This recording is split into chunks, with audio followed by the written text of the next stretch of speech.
ఎందుకు భార్యాభర్తల బంధం గొప్పదంటే, భర్తకి సమస్య వస్తే ముందు ఎవరు స్పందిస్తారు? భార్య స్పందించింది. భర్తను ఎవళ్ళని తిడితే కర్రేసుకెళ్ళేది ఎవరి ముందు? భర్తకి సమస్య వస్తే భార్య ఊరుకుంటుందా? ఆడు చెప్పలాడు పడతాడు అనుకుంటుందా? భర్తని వాళ్ళ అమ్మ అన్నా ఒప్పుకోదు, వాళ్ళ నాన్నన్నా ఒప్పుకోదు, వాళ్ళ తల్లిదండ్రులన్నా ఒప్పుకోరు, వాళ్ళ బంధువులన్నా ఒప్పుకోరు, వాళ్ళ అన్నదమ్ములన్నా ఒప్పుకోరు, ఎవరన్నా ఒప్పుకోదు. నిజమండి, అన్ని బంధాల కంటే గొప్ప బంధం. అందుకనే ఈ బంధాన్ని ఏర్పాటు చేసిన దేవుడు ఒక శాసనం రాశాడు. ఏమని?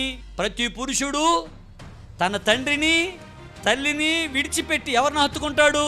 భార్యను హత్తుకుంటాడు. కాబట్టి సమస్య రావటం ఏమిటో తల్లిదండ్రుల కంటే, బంధువుల కంటే, స్నేహితుల కంటే, పిల్లల కంటే ఎక్కువగా ఆలోచించేవారు ఎవరన్నా ఉన్నారంటే వాళ్ళు కేవలం భార్య మాత్రమే. భార్యలను దేవుడు దీవించునుగాక.